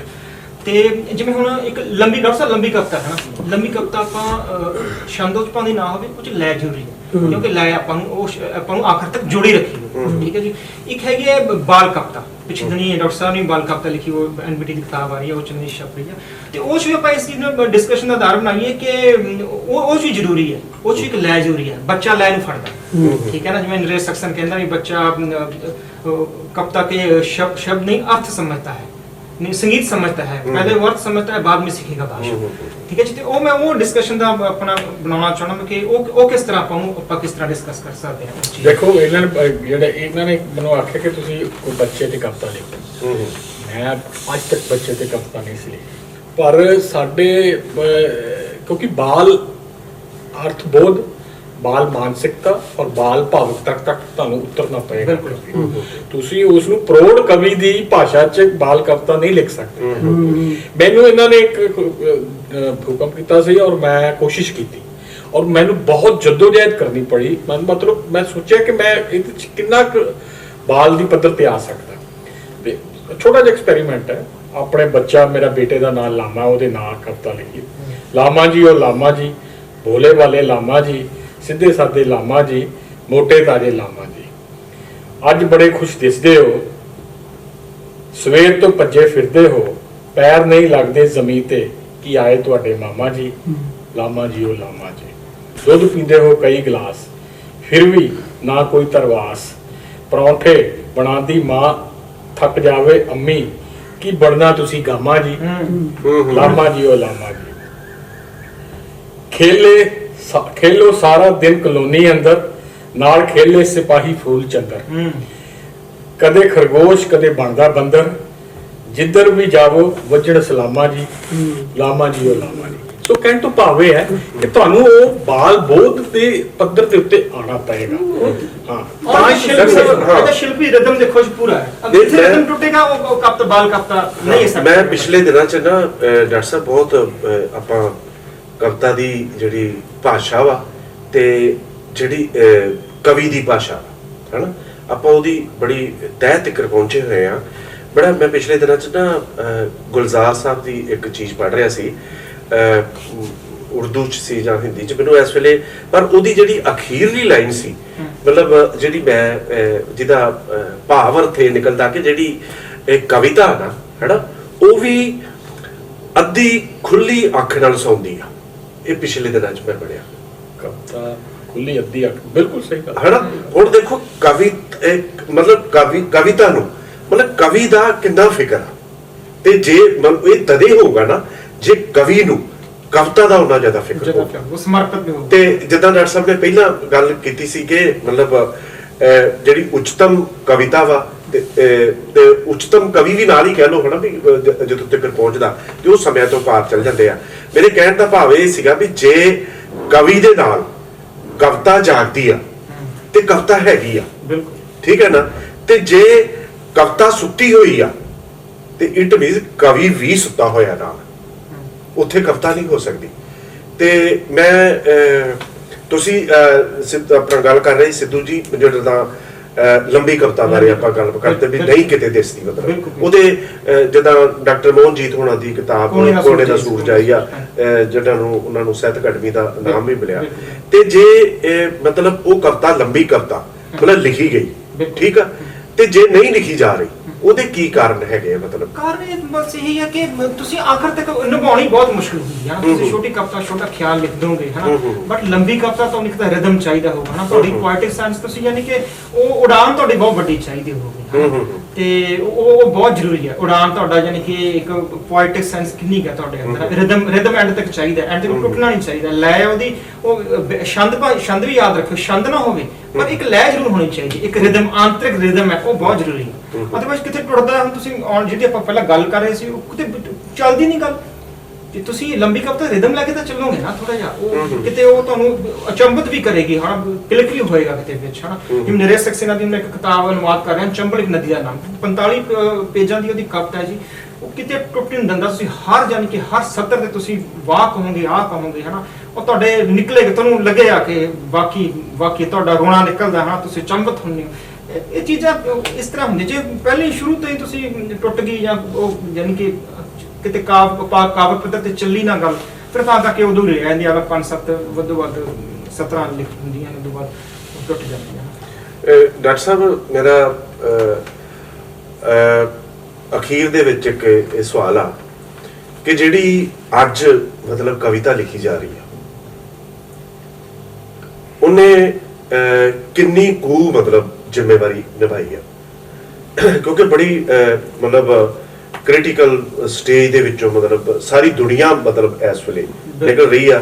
ਸਾਡਾ ਮਤਲਬ ਸਮਾਜ ਮਤਲਬ ਉਹ ਚਾਹੇ ਕਿਸੇ ਵੀ ਦੇਸ਼ ਦਾ ਹੈਗਾ ਹੈਨਾ, ਮਤਲਬ ਮਹਾਮਾਰੀ ਦਾ ਕਰੋਪ ਹੋ ਰਿਹਾ ਵਾ, ਭੂ ਪੱਧਰ ਤੇ ਬਹੁਤ ਕੁਝ ਸਿਆਸਤ ਉਲਟ ਪੁਲਟ ਹੋਇਆ ਪਿਆ ਸੀ, ਜਿਹੜੇ ਮੇਰੇ ਕਹਿਣ ਦਾ ਮਤਲਬ ਵੀ ਮਨੁੱਖਤਾ ਦਾ ਮਤਲਬ ਬਿਲਕੁਲ ਘਾਣ ਹੋ ਰਿਹਾ ਮਤਲਬ, ਠੀਕ ਹੈ ਨਾ। ਉਹ ਤੁਸੀਂ ਕਹਿ ਲਓ ਕਿ ਜਿਹੜਾ ਸਾਡੇ ਸਮਾਜ ਨੂੰ ਮਤਲਬ ਇਹ ਬੰਦੇ ਨੂੰ ਅਸਲ ਦੇ ਵਿੱਚ ਘੋਣ ਲੱਗ ਗਿਆ, ਮਤਲਬ ਹਾਲਾਤ ਇਦਾਂ ਦੇ ਪੈਦਾ ਹੋ ਗਏ ਆ। ਤੇ ਜਿਹੜੀ ਅੱਜ ਕਵਿਤਾ ਲਿਖੀ ਜਾ ਰਹੀ ਆ ਮਤਲਬ ਕਿ ਉਹ ਆਪਣੀ ਜ਼ਿੰਮੇਵਾਰੀ ਨਿਭਾ ਰਹੀ ਆ, ਜਦੋਂ ਕਿ ਅਸੀਂ ਸਾਰਾ ਕੁਝ ਦੇਖ ਰਹੇ ਆ, ਹੈਨਾ। ਜਿਹੜਾ ਕਵੀ ਨਹੀਂ ਹੁੰਦਾ ਜਦੋਂ ਉਹਦੇ ਅੰਦਰ ਵਿਰੋਧ ਪੈਦਾ ਨਹੀਂ ਹੁੰਦਾ, ਉਹ ਕਵੀ ਨਹੀਂ ਹੋ ਸਕਦਾ। ਇਹਦੇ ਬਾਰੇ ਤੁਸੀਂ ਕੀ ਕਹਿਣਾ ਚਾਹੋਗੇ? ਦੇਖੋ, ਅੱਜ ਦੀ ਲਿਖੀ ਜਾ ਰਹੀ ਕਵਿਤਾ ਬਾਰੇ। ਅੱਜ ਦੀ ਦੇਖੋ, ਕਵਿਤਾ ਦੀ ਹਮੇਸ਼ਾ ਆਪਣੀ ਇੱਕ ਰਾਜਨੀਤੀ ਰਹੀ ਹੈ, ਔਰ ਇਸ ਸਮੇਂ ਦੇ ਵਿੱਚ ਕੁਝ ਵੀ ਅਪੋਲੀਟੀਕਲ ਨਹੀਂ ਹੈ। ਹਰ ਇੱਕ ਉਚਾਰ ਕਵਿਤਾ ਦਾ ਜਿਹੜਾ ਹੈ ਉਹ ਆਪਣੀ ਪੋਲਿਟਿਕਸ ਸਾਬੀ ਬੈਠਦਾ ਹੈ। ਉਹ ਪੋਲਿਟਿਕਸ ਕਿਹੜੀ ਧਿਰ ਦੀ ਹੈ ਇਹਦੀ ਪਛਾਣ ਵੀ ਜ਼ਰੂਰੀ ਹੈ। ਦੂਸਰਾ ਜਿਹੜੀ ਗੱਲ ਹੈਗੀ ਹੈ ਕਿ ਰਿਸਪੌਂਸਿਬਿਲਿਟੀ ਤੋਂ ਬਾਅਦ ਦੀ ਇੱਕ ਗੱਲ ਆਉਂਦੀ ਹੈਗੀ ਹੈ। ਗੱਲ ਇਹ ਹੈ ਕਿ ਤੁਹਾਡੇ ਕੋਲ ਕੋਈ ਪ੍ਰਮਾਣਿਕ ਅਨੁਭਵ ਹੈਗਾ, ਅਥੈਂਟਿਕ ਐਕਸਪੀਰੀਅੰਸ ਜਿਹੜਾ ਹੈਗਾ। ਬਹੁਤ ਸਾਰੇ ਐਕਸਪੀਰੀਅੰਸ ਅਥੈਂਟਿਕ ਨਹੀਂ ਹੁੰਦੇ। ਅਥੈਂਟਿਸਿਟੀ ਦਾ ਐਕਸਪੀਰੀਅੰਸ ਦਾ ਇੱਕ ਪ੍ਰਤੀਮਾਨ ਇਹ ਮੰਨਿਆ ਜਾਂਦਾ ਕਿ ਤੁਸੀਂ ਆਪਣੀ ਆਤਮਾ ਤੇ ਉਹ ਸੱਚ ਨਿਭਾਇਆ ਹੋਵੇ, ਠੀਕ ਹੈ। ਜਿੱਦਾਂ ਹਰਭਜਨ ਸਿੰਘ ਦੀ ਕਵਿਤਾ ਅਪ੍ਰਮਾਣਿਕ, ਮੈਂ ਤੇ ਕਵਿਤਾ ਰਾਤ ਗਲੀ ਵਿੱਚ ਇਕੱਠੇ ਸੌਂਦੇ ਹਾਂ, ਇਹ ਕਵਿਤਾ ਬੜੀ ਲੰਬੀ ਕਵਿਤਾ, ਪਰ ਉਹ ਤੁਸੀਂ ਉਹਨਾਂ ਦੀ ਸ਼ਤਾਬਦੀ ਵਰਾ ਵੀ ਹੈ, ਲੋਕ ਕਾਫੀ ਮਨਾ ਰਹੇ ਨੇ। ਤੁਸੀਂ ਦੇਖੋ ਕਿ ਜਿਹੜੀ ਅਨੁਭਵ ਦੀ ਪ੍ਰਮਾਣਿਕਤਾ ਹੈ ਨਾ, ਉਹੋ ਹੀ ਭਾਸ਼ਾ ਦੀ ਪ੍ਰਮਾਣਿਕਤਾ ਬਣੇਗੀ। ਜਿਹੜਾ ਗੈਰ ਪ੍ਰਮਾਣਿਕ ਅਨੁਭਵ ਹੈ ਉਹਦੀ ਭਾਸ਼ਾ ਵੀ ਅਪ੍ਰਮਾਣਿਕ ਹੋਵੇ, ਠੀਕ ਹੈ। ਪਰ ਇਹ ਕੋਈ ਬ੍ਰਾਹਮਣਿਕਲ ਵਰਤਾਰਾ ਨਹੀਂ ਹੈਗਾ, ਇਹ ਕੋਈ ਫਿਕਸ ਨਹੀਂ ਹੈ ਕਿ ਮਤਲਬ ਪ੍ਰਮਾਣਿਕ ਅਨੁਭਵ ਕਿ ਮੈਂ ਵੈਸ਼ਿਆ ਦੇ ਉੱਤੇ ਕਵਿਤਾ ਲਿਖਣੀ ਹੈ ਤੇ ਮੈਂ ਜਿੰਨੀ ਦੇਰ ਤੱਕ ਵੈਸ਼ਿਆ ਵ੍ਰਿਤੀ ਨਹੀਂ ਕੀਤੀ ਜਾਂ ਉਹ ਰੋਲ ਨਹੀਂ ਨਿਭਾਇਆ ਜਾਂ ਉਹ ਤੇ ਮੈਂ ਕਵਿਤਾ ਨਹੀਂ ਲਿਖ ਸਕਦਾ। ਆਤਮਸਾਤ ਵੀ ਕਰ ਸਕਦੇ, ਤੁਸੀਂ ਉਸ ਨੂੰ ਇੰਟਰਨਲਾਈਜ਼ ਕਰ ਸਕਦੇ, ਤੁਸੀਂ ਉਸ ਦੇ ਅਨੁਭਵ ਦੇ ਵਿੱਚ ਆਪਣੇ ਆਪ ਨੂੰ ਪਾ ਸਕਦੇ ਹੋ। ਸੋ ਇਹ ਕਵੀ ਦੀ ਖਮਤਾ ਦੇ ਉੱਤੇ, ਕਵੀ ਦੀ ਪਹੁੰਚ ਦੇ ਉੱਤੇ ਨਿਰਭਰ ਕਰਦਾ ਹੈ। ਪਰ ਕਵੀ ਇੱਕ ਬਹੁਤ ਹੀ ਜ਼ਿੰਮੇਦਾਰ ਪ੍ਰਾਣੀ, ਜਿੱਦਾਂ ਮੈਂ ਪਹਿਲਾਂ ਹੀ ਆਖਿਆ, ਜਿੱਥੇ ਜਿੱਥੇ ਤੁਹਾਨੂੰ ਕਵਿਤਾ 'ਚ ਅਪ੍ਰਮਾਣਿਕਤਾ ਲੱਗੇਗੀ ਉੱਥੇ ਗੈਰ ਜ਼ਿੰਮੇਵਾਰੀ ਵੀ ਝਲਕਦੀ ਦਿਖਾਈ ਦੇਗੀ, ਉੱਥੇ ਕਾਹਲ ਵੀ ਦਿਖਾਈ ਦੇਗੀ, ਉੱਥੇ ਸਬਰ ਸੰਤੋਖ ਨਹੀਂ ਦਿਖਾਈ ਦੇਗਾ, ਉੱਥੇ ਤੁਹਾਨੂੰ ਅਭਿਆਸ ਨਹੀਂ ਦਿਖਾਈ ਦੇਗਾ, ਰਿਆਜ਼ ਨਹੀਂ ਦਿਖਾਈ ਦੇਗਾ। ਔਰ ਸਭ ਤੋਂ ਵੱਡੀ ਗੱਲ ਹੈ ਕਿ ਕਵੀ ਸਿਰਫ ਕਿਤਾਬੀ ਰੂਪ 'ਚ ਹੀ ਪੜ੍ਹਨ ਵਾਲਾ ਨਹੀਂ ਹੋਣਾ ਚਾਹੀਦਾ, ਉਹ ਦਿਸਦੇ ਵਰਤਾਰਿਆਂ ਨੂੰ, ਜਿਹੜੇ ਅਦਿਖਦੇ ਵਰਤਾਰੇ ਨੇ, ਰਾਜਨੀਤੀ ਦੇ ਕਿਹੜੇ ਵਰਤਾਰੇ ਨੇ, ਸਮਾਜ 'ਚ ਕੀ ਅਦਿੱਖ ਵਰਤਾਰੇ ਨੇ, ਉਹਨਾਂ ਨੂੰ ਵੀ ਦੇਖਣ ਦੀ ਖਮਤਾ ਰੱਖਦਾ ਹੋਵੇ, ਤਾਂ ਹੀ ਉਹ ਕੋਈ ਪ੍ਰਮਾਣਿਕ ਅਨੁਭਵ ਦੀ ਕਵਿਤਾ ਲਿਖ ਸਕਦਾ ਹੈ। ਪਰ ਜਿਸ ਤਰ੍ਹਾਂ ਦੇ ਵਰਤਮਾਨ ਸਮੇਂ ਹੈ ਨੇ, ਉਹਦੇ ਵਿੱਚੋਂ ਅਸੀਂ ਰਾਜਨੀਤਿਕ ਤੌਰ ਤੇ ਬੇਮੁਖ ਹੋ ਕੇ ਕਵਿਤਾ ਨਹੀਂ ਲਿਖ ਸਕਦੇ। ਗੁਲ ਚੌਹਾਨ ਦੀ ਕਿਤਾਬ ਆਈ ਹਰੇ ਰੰਗ ਦੀ ਕਵਿਤਾ, ਬਹੁਤ ਸਾਰੀਆਂ ਕਵਿਤਾਵਾਂ ਰਾਜਨੀਤਿਕ ਕਵਿਤਾ ਨੇ, ਪਰ ਉਹ ਜਿਹਨੂੰ ਅਸੀਂ ਨਾਰੇ ਵਾਲੀ ਰਾਜਨੀਤੀ ਨਹੀਂ ਕਹਿ ਸਕਦੇ ਹੈਗੀ, ਰੌਲਾ ਨਹੀਂ ਹੈਗਾ ਉਹਦੇ ਚ ਕੋਈ ਸ਼ੋਰ ਨਹੀਂ ਦਿਖਾਈ ਦਿੰਦਾ। ਕਵੀ ਦੀ ਜ਼ਿੱਦ ਜਿਹੜੀ ਹੈ, ਕਵੀ ਦੀ ਜ਼ਿੱਦ ਬਹੁਤ ਖਤਰਨਾਕ ਜ਼ਿੱਦ ਹੁੰਦੀ ਹੈ, ਔਰ ਕਵੀ ਦੀ ਜ਼ਿੱਦ ਜਿਹੜੀ ਹੈ ਉਹ ਤੁਸੀਂ ਦੇਖੋ ਜੀਨ ਜੈਕ ਰੂਸੋ ਦੇ ਵਿਚਾਰਾਂ ਨੇ ਲਿਆ ਦਿੱਤਾ ਇਨਕਲਾਬ ਫਰਾਂਸ ਦੇ ਵਿੱਚ, ਉਹ ਆਪਣੇ ਆਪ ਦੇ ਵਿੱਚ ਬਹੁਤ ਵੱਡਾ ਕਵੀ ਵੀ ਸੀ। ਸੋ ਇਹਨੂੰ ਕਹਿਣ ਤੋਂ ਭਾਵ ਇਹ ਹੈ ਕਿ ਤੁਸੀਂ ਕਵੀ ਦੀ ਰਾਜਨੀਤਿਕ ਸਮਝ, ਪਰ ਮੈਂ ਬਾਹਰੀ ਰਾਜਨੀਤੀ ਦੀ ਗੱਲ ਨਹੀਂ ਕਰਦਾ, ਠੀਕ ਸੂਖਮ ਰਾਜਨੀਤੀ ਦੀ ਜਿਹੜੀ ਹੈਗੀ ਆ ਉਹ ਸਮਝ ਹੀ ਆਉਣ ਵਾਲੀ ਕਵਿਤਾ ਦਾ ਮੁਹਾਵਰਾ ਲੈ ਕੇ ਆਏਗੀ। ਔਰ ਇਸ ਸਮਿਆਂ ਦੀ, ਹੁਣ ਦੇ ਸਮਿਆਂ ਦੀ, ਔਰ ਭਵਿੱਖ 'ਚ ਵੀ ਜਿਹੜਾ ਆਉਣ ਵਾਲਾ ਸਮਾਂ ਹੈ ਉਹ ਵੀ ਬਹੁਤ ਨਾਜ਼ੁਕ ਸਮਾਂ ਹੈ। ਉਹ ਬਹੁਤ ਉਹੀ ਕਵਿਤਾ ਜਿਹੜੀ ਲੋਕਾਂ ਤੱਕ ਪਹੁੰਚੇਗੀ, ਜਿਹੜੀ ਲੋਕਾਂ ਦੇ ਦੁੱਖਾਂ ਦੀ, ਲੋਕਾਂ ਦੀਆਂ ਪੀੜਾਂ ਦੀ, ਔਰ ਲੋਕਾਂ ਦੀਆਂ ਵਿਰਵੇਪਨ ਦੀ ਔਰ ਵੰਚਨਾਵਾਂ ਦੀ ਜਿਹੜੀ ਗੱਲ ਕਰੇਗੀ। ਇੱਥੇ ਮਤਲਬ ਤੁਹਾਡੀ ਗੱਲ ਨਾਲ ਮੈਂ ਗੱਲ ਖਤਮ ਕਰਦਾ। ਪਿਛਲੇ ਦਿਨਾਂ 'ਚ ਨਾ ਮੈਂ ਸੁਸ਼ੀਲ ਦਸਾਂਝ ਦੀ ਇੱਕ ਕਵਿਤਾ ਪੜ੍ਹੀ, ਉਹ ਮਤਲਬ ਕਵਿਤਾ ਇਹੋ ਜਿਹੀ ਕਵਿਤਾ ਜਿਹੜੀ ਉਹਨੇ ਕਵਿਤਾ ਪੜ੍ਹੀ ਨਾ, ਉਹ ਵੀ ਉਹਦਾ ਪਿਓ ਤੇ ਬੱਚਾ ਪੱਥਰ ਮਾਰ ਰਹੇ ਸੀ ਤੇ ਉੱਥੇ ਮਤਲਬ ਕਵਿਤਾ ਤਾਂ ਜੋ ਕਹਿ ਰਹੀ ਕਿ ਜੋ ਦ੍ਰਿਸ਼ ਪੇਸ਼ ਹੋ ਰਿਹਾ ਜਿਹੜਾ ਕਵੀ ਸੋਚ ਰਿਹਾ, ਕਿ ਉਨੀ ਦੇਰ ਤੱਕ ਪੱਥਰ ਵੀ ਮਾਰਦੇ ਰਹੋ ਜਿੰਨੀ ਦੇਰ ਤੱਕ ਉਹ ਜਿਹੜਾ ਆਸਮਾਨ ਡਿੱਗ ਕੇ ਤੁਹਾਡੇ ਪੈਰਾਂ 'ਚ ਨਹੀਂ ਆ ਜਾਂਦਾ। ਕਵੀ ਦੇ ਵਿੱਚ ਇੰਨੀ ਤਾਕਤ ਚਾਹੀਦੀ ਆ। ਡਾਕਟਰ ਸਾਹਿਬ ਬਹੁਤ ਬਹੁਤ ਤੁਹਾਡਾ ਧੰਨਵਾਦ। ਮਤਲਬ ਅੱਜ ਆਪਾਂ ਕਵਿਤਾ ਬਾਰੇ ਗੱਲ ਕੀਤੀ ਹੈ, ਅਗਾਂਹ ਵੀ ਅਗਲੇ ਪ੍ਰੋਗਰਾਮਾਂ 'ਚ ਵੀ ਕਰਦਾ ਰਵਾਂਗੇ। ਜਗਦੀਸ਼ ਸਿੱਧੂ ਜੀ ਤੁਹਾਡਾ ਵੀ ਬਹੁਤ ਬਹੁਤ ਧੰਨਵਾਦ।